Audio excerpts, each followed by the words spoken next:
back.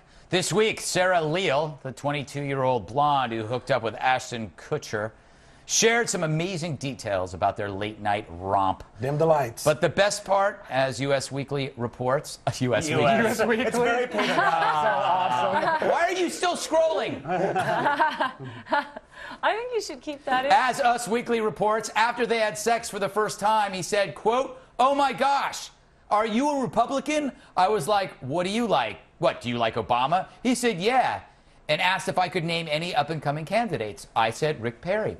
Then they had sex again. How beautiful. Awesome. Okay, so Chris, the reason why we're doing this story is to point out that even for hardcore liberals like Ashton, sex trumps their precious beliefs. Oh, yes. I think sex trumps everyone's precious beliefs. The biological need to do something. Yeah, absolutely. What I thought was interesting here was Rick Perry, who's been falling in the polls and getting his butt kicked in all the debates by my man Herman Cain.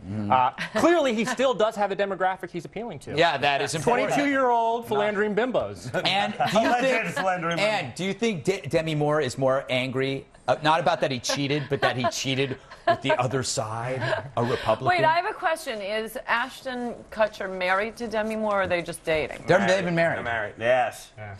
Well, but it doesn't count. I'm just very sorry that a Republican is engaging in this. Sherrod, bottom line, even a racist would have sex with a really hot minority. Of course. Yeah. I mean, many a times I got kicked out by my roommate because he brought home a racist girl, and he had to get me out of there and a picture of Dr. Martin Luther King off the wall. Because I believe he had his own drink. Bill, are you wounded by this story that Ashton would sleep with a Republican? No, I'm wounded by the fact that his bodyguard was dressed like a priest. What kind of kinky stuff did they do? It's true. His bodyguard was dressed as a priest. Took her phone and deleted her messages. Took her phone, went through her things. The whole thing was super weird, Greg. I didn't even see that part. Oh, but then again, I didn't read the article. No, you did not. And by the way, when was the last time you didn't read a U.S. Weekly article? You're the biggest patriot I know. U.S. Weekly. You know what? It's a patriotic magazine. It is. US Weekly. You see, Ashton, though, he didn't bounce around on Demi until he got this big check from 2.5 Men. Oh, Then he was out. Because he was a boy back then. Now he got man checks. He can do his own thing. Interesting perspective. Yes, you are in his head.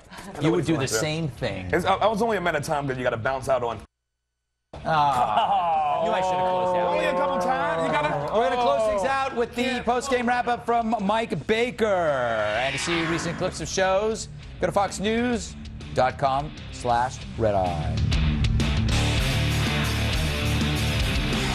I'll see you back here at 5 p.m. Eastern time for the 5, and I'll be on the O'Reilly Factor Friday at 8 p.m. Eastern. Coming up tomorrow on the next Red Eye, return appearances from Fox Business Network anchor Chris Cotter. He's been gone for a while. Fox News Channel anchor Patty Ann Brown, and the return of the great comedian Jamie Lissow. He's aged.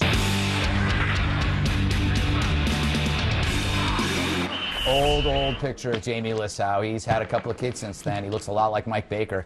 Speaking of Mike Baker, I'm sure you have a post-game wrap-up filled with your delightful charts. And I'm going to keep talking until we wear down the time and you don't have any time for them. I got legitimate questions and prompters, such as, Ann, where are you giving a speech next week? Oh, why, thank you for asking. Georgetown, 7 p.m. next Thursday, some building at the business school. Fantastic. I'm going to throw a pie at you. Fantastic. Chris, I hear you'll be somewhere exciting this weekend? I will. I'll be in the city of champions, Pittsburgh, watching my Penguins win on Saturday night and my Steelers kick butt on Sunday. Nice. Yeah. Penguins, my daughter's favorite team. Sherrod, did you want to give a shout-out to some Twitter people? That's right. I want to give a shout-out to some diehard Red Eye fans, Michael Parks, too, and Blue Kangaroo on Twitter. Keep representing. Nice. And that's it for us. Back to you, Greg. Thank you, Mike. Shut up. All right. Very special thanks to Ann Coulter, Bill Schultz, Chris Barron, Sherrod Small. Almost screwed your name up. That does it for me. I'm Greg Gutfeld. I shall see you next time.